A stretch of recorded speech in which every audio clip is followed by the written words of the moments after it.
तैयार हो जाओ हिंदी साहित्य में डुबकी लगाने के लिए। पार्ट तीसरा है, ठीक है। 50-50-50 क्वेश्चन की क्या है, श्रृंखला है। 2 पार्ट पढ़ गए हैं, तीसरा पार्ट आ गया है, ठीक है। क्या पूछ लेगा, साँच बराबर तप नहीं, झूठ बराबर पाप, जाके हृदय साँच है ताके हृदय आप। ये बता दो ये पंक्ति के रचयिताकार कौन है, ठीक है। रचयिताकार बताने से पहले इसके अर्थ से को जान लीजिए, इसका अर्थ क्या हो सकता है, ठीक है। इसका अर्थ मैं आपको पहले बता देता हूँ, ठीक है। देखो क्या होता है, साँच बराबरी तप नहीं, झूठ बराबर पाप, जाके हृदय साँच है ताके हृदय आप, ठीक है। सच्चाई के बराबर कोई तपस्या नहीं है। क्या बोल रहा है, साँच बराबर तप नहीं। साँच मतलब होता है सच्चाई, बराबर मतलब होता है बराबर ही होता है, ठीक है। तप मतलब तपस्या, ठीक है, कि सच्चाई के बराबर कोई तपस्या नहीं है। झूठ अर्थात मिथ्या एवं आचरण, ठीक है। जो मिथ्या और आपका आचरण है, झूठ है, इसके बराबर कोई पाप कर्म नहीं है, ठीक है।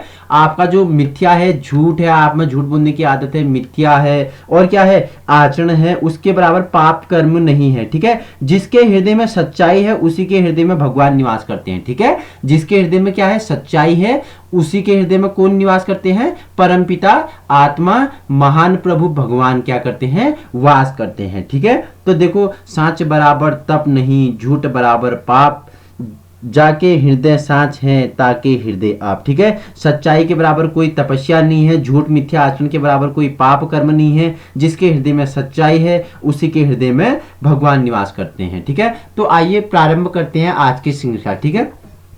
आपको पता ही है कि मेरे सभी वीडियो में ऐसे मैं आपको पंक्तियों से भरे रसभूति उत्साह से पढ़ाता हूं, ठीक है। तो प्रारंभ करते हैं आज की श्रृंखला। क्वेश्चन 1 है, ठीक है, कि देखो निम्नलिखित में से कौन सी भाषा भारतीय संविधान की 8वीं अनुसूची में नहीं दी गई है। तो कौन नहीं दी गई है, अंग्रेजी नहीं दी गई है। देखो निम्नलिखित मतलब कि और भी ऑप्शन होने चाहिए थे, ऑप्शन एक ही है, ठीक है। तो क्या होगा कि कौन सी भाषा भारतीय संविधान की 8वीं अनुसूची में नहीं दी गई है, तो अंग्रेजी नहीं दी गई है, ठीक है। क्वेश्चन दूसरा है कि कौन सी भाषा आष्ट्रिक समूह से संबंधित है, तो खासी भाषा क्या है, आष्ट्रिक समूह से संबंधित है, ठीक है। क्वेश्चन थर्ड है, निम्नलिखित भारतीय भाषाओं में कौन सी भाषा द्रविड़ भाषा की उत्पत्ति नहीं है। देखो द्रविड़ भाषा की उत्पत्ति कौन सी नहीं है, मराठी नहीं है, ठीक है, याद रखना। क्वेश्चन चौथा है, निम्नलिखित में से किस देश में अधिकतम संख्या में भाषाएं बोली जाती है, तो भारत में अधिकतम भाषाएं बोली जाती हैं, ठीक है, याद रखना। क्वेश्चन पांचवा है कि अंग्रेजी भाषा को भारत की शिक्षा के माध्यम में आरंभ कब किया गया, लॉर्ड मैकाले द्वारा किया गया था। किसके द्वारा, लॉर्ड मैकाले द्वारा। अगर लॉर्ड मैकाले से मुझे कोई 1-2 फैक्ट और बता दो कि क्या हो सकता है, लॉर्ड मैकाले के बारे में आप क्या जानते हो। अगर आपसे कभी पूछ लिया जाए कि लॉर्ड मैकाले का पूरा नाम, तो देखो जिनका पूरा नाम क्या था, थॉमस बेबिंगटन मैकाले था, ठीक है। प्रसिद्ध अंग्रेजी कवि, निबंधकार, इतिहासकार तथा राजनीतिज्ञ थे, ठीक है। मैकाले का जन्म कब हुआ था, 25 अक्टूबर 1800 ईस्वी में हुआ था और मृत्यु 28 दिसंबर 1859 में हुआ था, ठीक है। एक निबंधकार और समीक्षक के रूप में उन्होंने क्या किया, ब्रिटिश इतिहास पर जमकर लिखा था। सन 1834 ईस्वी से 1838 ईस्वी तक वह भारत के सुप्रीम काउंसिल में लॉ मेंबर तथा लॉ कमीशन का प्रधान रहे थे, ठीक है। भारतीय दंड विधान से संबंधित प्रसिद्ध ग्रंथ द इंडियन पीनल कोड की लगभग सभी पांडुलिपि इसी ने तैयार की थी। देखो क्या है कि भारतीय दंड विधान मतलब जो कानून है, ठीक है, विधान है, जो क्या है, दंड विधान है, उससे संबंधित प्रसिद्ध ग्रंथ है, क्या है, द इंडियन पीनल कोड की लगभग सभी पांडुलिपि इन्हीं के द्वारा क्या की गई थी, तैयार की गई थी, ठीक है। याद रखना, इतना बहुत है, बाकी मैं इनका अलग सीरीज लेके आऊंगा, वहां इनके बारे में चर्चा कर लूंगा, लॉर्ड मैकाले के बारे में, ठीक है। मैं खाली आपको क्या कनेक्टिंग वीडियो मेरी रहती है, देखो जहां जिस विषय टॉपिक आ जाता है, प्रकरण आ जाता है, उससे मैं आपको कुछ फैक्ट बता ही देता हूं, ठीक है। हिनीलक साहित्यज्ञ के प्रारंभिक काल को आश्रय शकुंतलक, ठीक है, में क्या कहा गया है, वीरगाथा काल कहा गया है, ठीक है। क्वेश्चन 7वां है, भारत की प्राचीन भाषा क्या है, संस्कृत है। मैंने बताया प्राचीन काल से संस्कृत 2 रूपों में जाना जाती थी, ठीक है। तो क्या जो मूल भाषा थी संस्कृत थी, संस्कृत के 2 भाषाओं में जन्म हुआ, वैदिक संस्कृत, लौकिक संस्कृत, ठीक है। वैदिक क्या थी, कठिन थी, वैदिक की भाषा क्या थी, कठिन थी, जिसमें क्या क्या लिखे गए, वेद हो गए, उपन्यास हो गए, ठीक है, और लौकिक में रामायण और महाभारत, ठीक है। इसके बाद इसका भी क्या हुआ, परिवर्तन हुआ, ठीक है। देखो संस्कृत, लौकिक, वैदिक, ठीक है, पाली, प्राकृतिक, प्राग, अभ्रंश, शोरसोनी और हिंदी, इस प्रकार भाषा में क्या हुआ, परिवर्तन हुआ। तो भाषा क्या है, परिवर्तनशील है। देखो भाषा के बारे में भी एक फैक्ट आपको बता दिया, ठीक है। आसमान पर चढ़ाने का अर्थ है मतलब अत्यधिक प्रशंसा करना, ठीक है। आपको कोई आसमान पे चढ़ा दे तो क्या होता है, अत्यधिक प्रशंसा करना। अगर आपका कोई क्या बोलते हैं कि देखो ज्यादा ही प्रशंसा करता है तो क्या मुहावरा यूज किया जाता है, आसमान पर चढ़ा रहा है, ठीक है, वही खजूर के पेड़ पर चढ़ाने का काम कर रहे हैं, ठीक है। क्वेश्चन 9वां है, वीरगाथा काल के सर्वश्रेष्ठ कवि कौन माने जाते हैं, चंद्रवरदाई माने जाते हैं, ठीक है, पूछ लिया जाता है, स्टार लगा लीजिए, ठीक है। वीरगाथा काल के सर्वश्रेष्ठ कवि कौन है, चंद्रवरदाई हैं, ठीक है। देखो इनकी रचना एक है, क्या नाम है, पृथ्वीराज रासो इनकी क्या है, रचना है। देखो कभी पूछ लिया जाए, पूछा है बहुत बार, पृथ्वीराज रासो के रचनाकार कौन है, तो चंद्रवरदाई हैं, ठीक है। कबीरदास की भाषा क्या थी, तो क्या थी, सदुक्कड़ी थी, इनकी भाषा क्या थी, सदुक्कड़ी थी। देखो शिवा बाबनी के रचनाकार कौन है, भूषण है, ठीक है, शिवा बाबनी के रचनाकार कौन है, भूषण है। क्वेश्चन 13 है, बूंदी नरेश महाराज भाव सिंह का आश्रित कवि निम्नलिखित में से कौन था, तो कौन था, मतीराम था, जो क्या थे, बूंदी नरेश महाराज भाव सिंह थे, उनके आश्रित कवि कौन थे, मतीराम थे, ठीक है। क्वेश्चन 14 है, भूषण का निम्नलिखित में से कौन सा लक्षण ग्रंथ है, तो शिवराज भूषण इनका क्या है, लक्षण ग्रंथ है, ठीक है।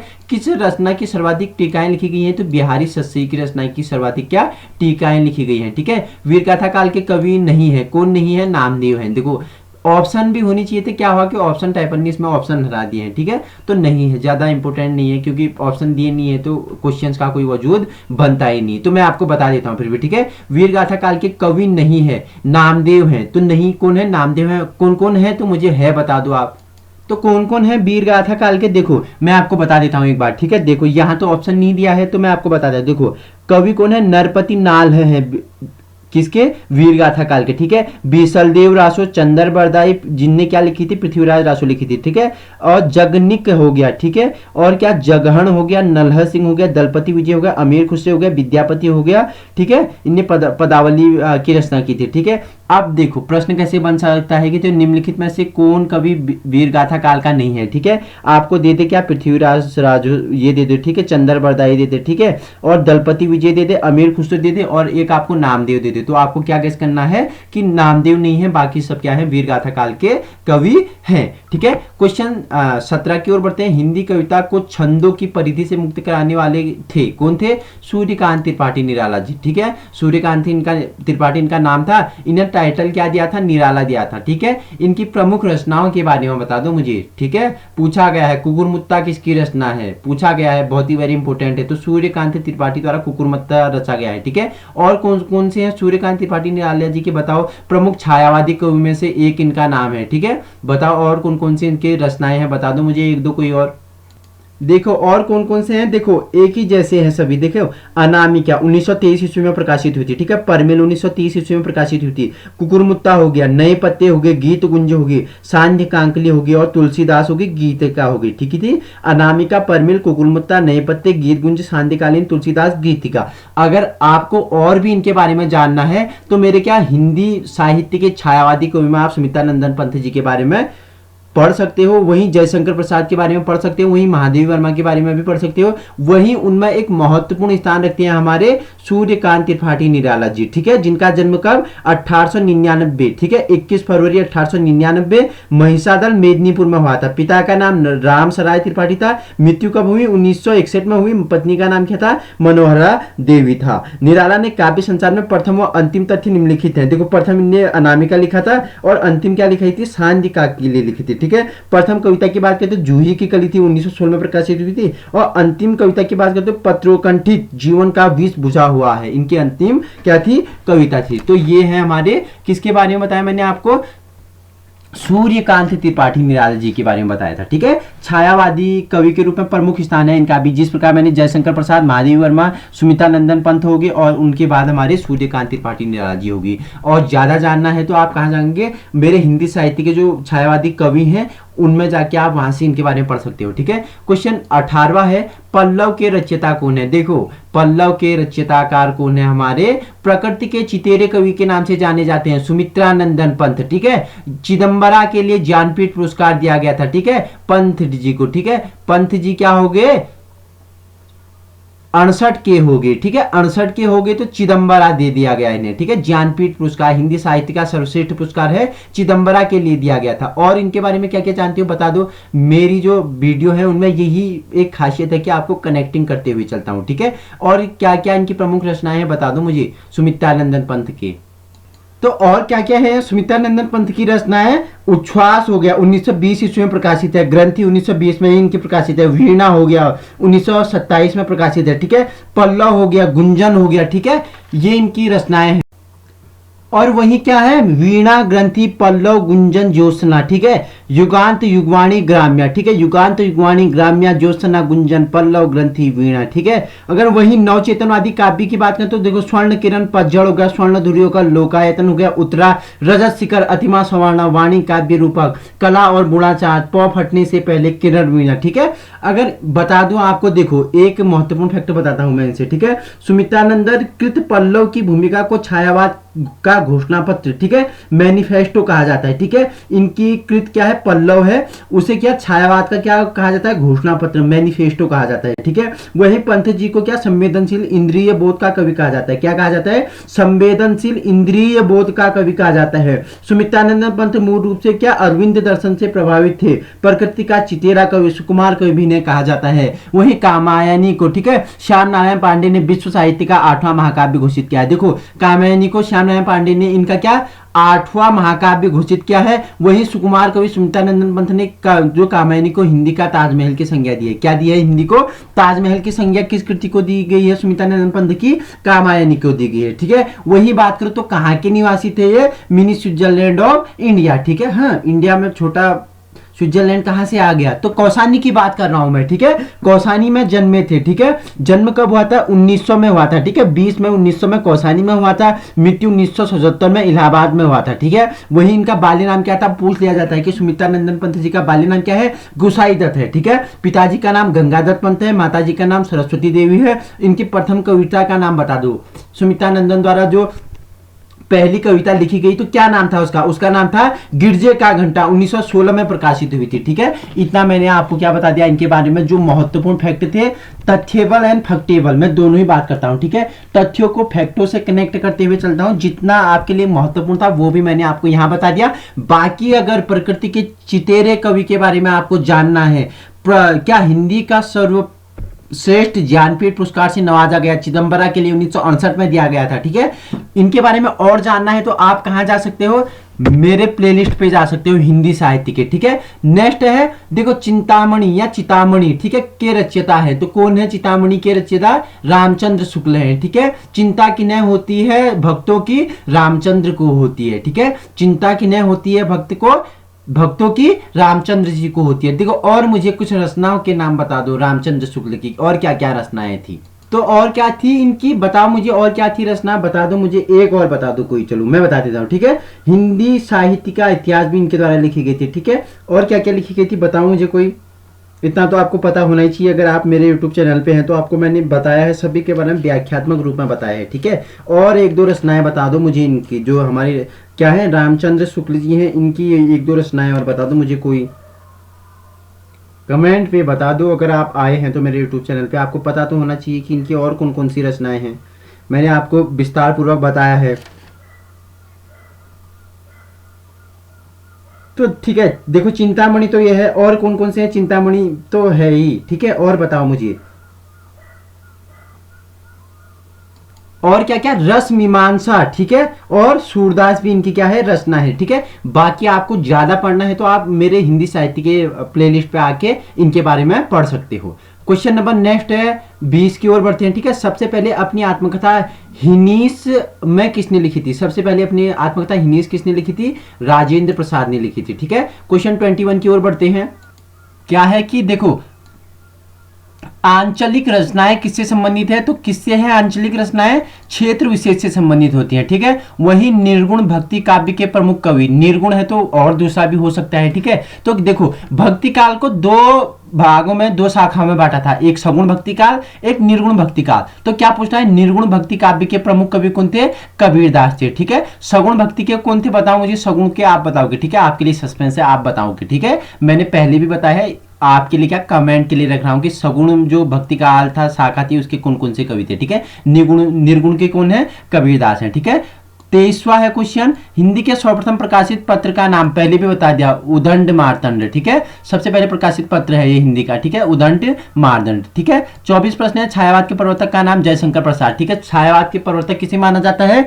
जयशंकर प्रसाद को माना जाता है। आपसे पूछ जाता है कि दो और छायावाद कवियों के नाम बता दो, ठीक है। तो देखो जयशंकर प्रसाद छायावादी कवि थी, ठीक है, वहीं सुमित्रानंदन पंत छायावादी कवि थे, वहीं क्या सूर्यकांत त्रिपाठी निराला जी छायावादी कवि थी, और इनके साथ महादेवी वर्मा जी, ठीक है, आधुनिक युग की मीरा भी क्या थी? छायावादी कवि थी, ठीक है। क्वेश्चन 25 की ओर बढ़ते हैं। प्रगतिवाद उपयोगितावाद का दूसरा नाम है, ठीक है, यह कथन किसका है? तो ये कथन किसका है? नंद दुलारे वाजपेयी का है, ठीक है। क्या बोलते हैं कि जो प्रगतिवाद है वो क्या है? उपयोगितावाद का दूसरा नाम है, ठीक है, नंद दुलारे वाजपेयी बोलते हैं ये, ठीक है। 26 प्रश्न है, देखो पेवाचंदव, ठीक है, पेवामचंदव के अधूरे उपन्यास का नाम क्या है? तो मंगलसूत्र है, ठीक है। क्वेश्चन नेक्स्ट है, रामधारी सिंह दिनकर को भारतीय ज्ञानपीठ पुरस्कार प्राप्त हुआ था किस रचना के लिए? उर्वशी। उर्वशी कहां बसी? दिल में बसी, दिल से लगाना है दिनकर, ठीक है, रामधारी सिंह दिनकर। उर्वशी कहां बसी? दिल में बसी, ठीक है। तो किसके लिए इन्हें ज्ञानपीठ पुरस्कार मिला था? ज्ञानपीठ नहीं होता है, ज्ञानपीठ होता है, ठीक है, ज्ञानपीठ, ज्ञान नहीं ज्ञा पढ़ा जाता है, इसे ज्ञानपीठ पुरस्कार होता है, ठीक है। रामधारी सिंह दिनकर को किसके लिए? उर्वशी के लिए ज्ञानपीठ पुरस्कार मिला था, ठीक है। उर्वशी कहां बसी? दिल में बसी, ठीक है। नेक्स्ट है क्वेश्चन, सुहाग के नुपुर के रचयिता कौन है? अमृतलाल नागर है, ठीक है। सुहाग के नुपुर वेरी इंपोर्टेंट है, सुहाग के नुपुर, ठीक है, अमृतलाल नागर ने लिखी है, ठीक है। संस्कृति के 4 अध्याय किसकी रचना है? रामधारी सिंह दिनकर। देखो कहानी के माध्यम से मैंने इनके आपके सारी रचनाएं बताई थी, मैंने रामधारी सिंह दिनकर की कहानी के माध्यम से हिंदी साहित्य का जो मेरा सेशन चल रहा था, छायावादी कवियों के बाद जो मेरा नया सेशन चला था, ठीक है, द्विवेदी युग, द्विवेदी युग के कवि है ये, ठीक है, द्विवेदी युग के कवि हैं, ठीक है। उसमें मैंने इनके बारे में एक कहानी के माध्यम से आपको इनकी रचनाएं बताई थी। संस्कृति के 4 अध्याय याद आ रही है किसी को? तो बताओ क्या थी वो कहानी, क्या बताई थी मैंने आपको? तो क्या स्टोरी बताई थी? देखो मैं आपको याद दिला देता हूं, ठीक है। कुरुक्षेत्र मतलब जहां लड़ने वाला स्थान होता है, ठीक है, मैंने स्टोरी बताई थी। कुरुक्षेत्र में रश्मि रथी और उर्वशी का क्या चल रहा था? हुंकार भरा क्या चल रहा था? युद्ध चल रहा था, ठीक है। वहीं क्या आगे परशुराम की प्रतीक्षा कर रहे थे, कौन? उर्वशी और रश्मि रथी, संस्कृति के 4 अध्याय को पढ़ने के लिए, ठीक है। कुरुक्षेत्र में रश्मि रथी उर्वशी का क्या हुआ था? हुंकार भरी क्या हुआ था? युद्ध हुआ था। उस युद्ध में संस्कृति के 4 अध्याय पढ़ने कौन आगे थे? परशुराम जी आगे थे, ठीक है। तो देखो कुरुक्षेत्र, रश्मि रथी, उर्वशी, हुंकार, संस्कृति के 4 अध्याय, परशुराम की प्रतीक्षा, हाहाकार, ये इनकी क्या है? प्रमुख रचनाएं हैं। अगर बात करें इनकी जन्म की, रामधारी सिंह दिनकर की जन्म की बात करें तो देखो 23 सितंबर 1908 में सिमरिया घाट, बेगूसराय जिला, बिहार, भारत में हुआ था, ठीक है, उत्तर प्रदेश में पड़ता है, ठीक है। मृत्यु 24 अप्रैल 1947 को, उम्र 65 वर्ष, मद्रास तमिलनाडु में हुआ था। व्यवसाय कवि थे, लेखक थे, और ये आधुनिक काल के थे।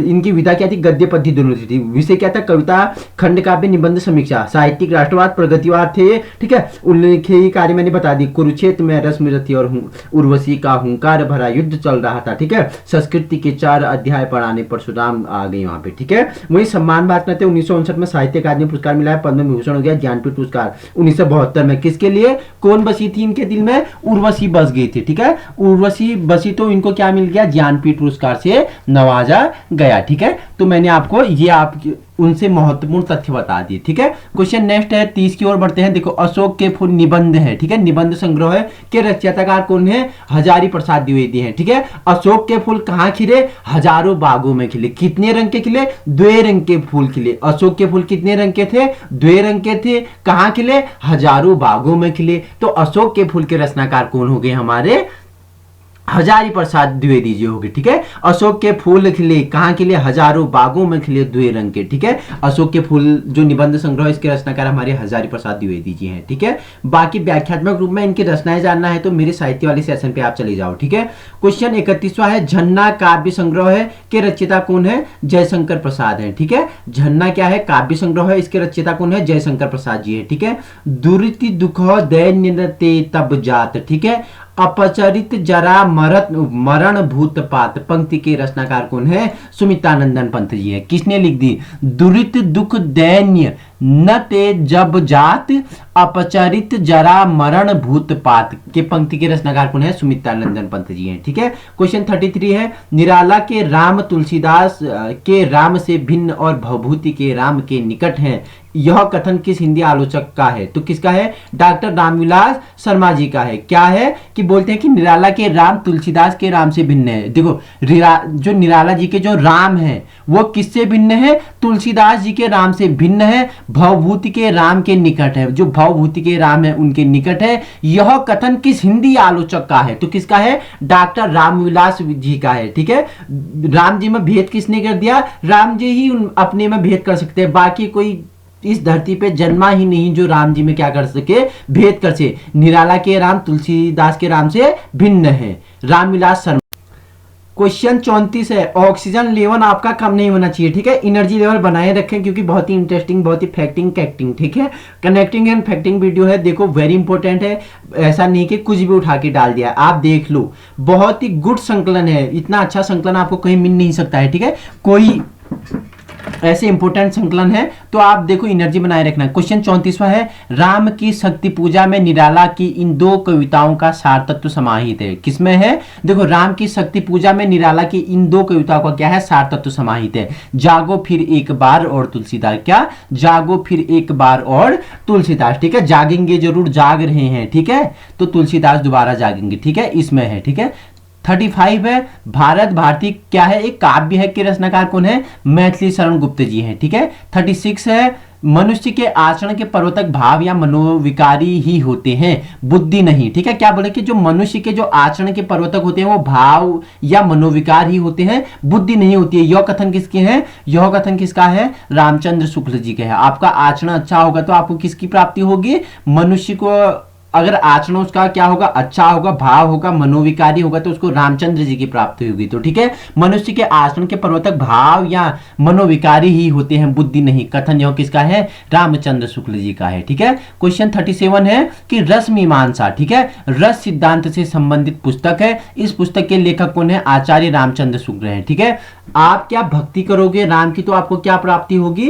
एक क्या होगी? एक सुख, रस भरी सुख क्या क्या होगी? प्राप्ति होगी, जिसे आप क्या? मीमांसा में डूब जाओगे। ठीक है, तो रस मीमांसा रस सिद्धांत से संबंधित पुस्तक के रचनाकार कौन है? लेखक कौन है? आचार्य राम प्रसाद नहीं, आचार्य रामचंद्र शुक्ल जी हैं। ठीक है, याद रखना। क्वेश्चन 38 है, परहित सरस धर्म नहीं भाई, पर पीड़ा सम नाहि अधमाई। इस पंक्ति के रचयिता कौन है? तुलसीदास जी हैं। ठीक है, परहित सरिस धर्म नहीं भाई, पर पीड़ा सम नहीं अधमाई। इस पंक्ति के रचयिता कौन है? हमारे गोस्वामी तुलसीदास हैं। मुझे बता दो, परहित सरिस धर्म न भाई, पर पीड़ा सम भई अधमाई के क्या अर्थ क्या होता है? आशय क्या होता है? बता दो मुझे आशय, क्योंकि आशय जानोगे तो तभी आप साहित्य के भावों को पकड़ पाओगे। आशय बता दो मुझे, क्या होता है इसका आशय? तो बहुत ही प्यारा आशय है इसका, परहित सरिस धर्म नहीं भाई, पर पीड़ा सम नहीं अधमाई। तो क्या है? देखो इसका अर्थ है, देखो दूसरों की भलाई के समान दूसरा कोई धर्म नहीं है। ठीक है, आप हजारों क्या दान कर दो, ठीक है, मंदिरों में दूध चढ़ा दो, भेंट चढ़ा दो, पौड़ी चढ़ा दो, अगरबत्ती धूप पंचमेवा चढ़ा दो, कोई फायदा नहीं जब तक क्या दूसरों की भलाई की भावना आपके अंदर नहीं है। ठीक है, एक गरीब क्या रोड पे भोजन के लिए तरस रहा है और आप जाके कहा मंदिर में क्या कर रहे हो? दूध चढ़ा रहे हो। देखो बहुत सारे लोग यहाँ पे धर्म की बात पे आ जाएंगे, लेकिन जो सच है मैं उसे बता रहा हूँ। ठीक है, देखो बाहर कोई भूखा मर रहा है, आप दूध कहाँ चढ़ा रहे हो? मंदिर में चढ़ा रहे हो। वो दूध क्या हो रहा है? नीचे पत्थर में जा रहा है। देखो ये कोई क्या नहीं है? भक्ति नहीं, ये कोई धर्म नहीं है। ठीक है, धर्म क्या है? दूसरों की, अगर आप धर्म करते हो, दूसरों की भलाई करते हो, ठीक है, तो यही धर्म है। उस व्यक्ति के आप देखो क्या, मुझे हमारे स्कूल के दीवार पे लिखा था, मुझे याद आता है। ठीक है, मनुष्य की सेवा ही ईश्वर की क्या है? सच्ची उपासना है। ठीक है, जब मैं स्कूल पढ़ता था, छोटा था, तो हमारे स्कूल के दीवारों पे लिखा होता था। ठीक है, क्या लिखा था? तो मुझे बहुत प्यारा लगता था कि मनुष्य की सेवा ही क्या है? ईश्वर की सच्ची उपासना है। आप कितने ही मंदिर, कितने ही मस्जिद, कितने ही चर्च में जाओ, ये जाके कोई फायदा नहीं होगा जब तक आप क्या मनुष्य की सेवा नहीं करोगे, जब तक आप ये दूसरे की क्या दुखों को नहीं समझोगे, दूसरों की पर पीड़ा नहीं समझोगे, तब तक आपका ये धर्म ये करने से, पूजा पाठ करने से कोई फायदा नहीं है। ठीक है, तो देखो मनुष्य की सच्ची सेवा ही क्या है, ईश्वर की सच्ची उपासना है। ठीक है, मनुष्य की सेवा ही क्या है, ईश्वर की सच्ची उपासना है। ठीक है, इसका अर्थ क्या होता है, देखो दूसरों की भलाई के समान दूसरा कोई धर्म नहीं है। जो व्यक्ति दूसरे को देखो सुख पहुंचाता है, दूसरों की भलाई कर उसे प्रसन्न होता है, उसके समान संसार में कोई व्यक्ति सुखी नहीं है। महर्षि दधीची ने देवराज इंद्र को अपना अस्थि पंजर देके दे दिया था, जिसका उपयोग करके इंद्र ने दानवों का क्या किया था, वध किया था। देखो महर्षि दधीची ने क्या किया, देवराज इंद्र को अपने अस्थि पंजर का क्या दे दिया था, वज्र दे दिया था। ठीक है, वज्र से इंद्र जी ने क्या किया था, दानवों का वध किया था। ठीक है, दूसरों का भलाई ही हित क्या है, सबसे बड़ा धर्म है। ठीक है, परहित सरिसी धर्म नहीं भाई, पर पीरासम नहीं अदमाई। ठीक है, तो इस पंक्ति के रचयिता कौन है, हमारे गोस्वामी तुलसीदास है। ठीक है, क्वेश्चन 39 है, सांच बराबर तप नहीं, झूठ बराबर पाप। इस पंक्ति के रचयिताकार कौन है, तो कौन है, कबीर है। ठीक है, मैंने अर्थ पहले ही बता दिया वीडियो के सेशन के प्रारंभ होने से ही, सांच बराबर तप नहीं। ठीक है, देखो सच्चाई के बराबर कोई तपस्या नहीं है, झूठ बराबर ताप। ठीक है, झूठ और जो आपका क्या है, मिथ्या है, आचरण है, उसके बराबर कोई पाप है ही नहीं, पहले ही अर्थ बता दिया। ठीक है, यह पंक्ति किसके द्वारा लिखी गई है, तो हमारे कबीरदास जी द्वारा लिखी गई है। ठीक है,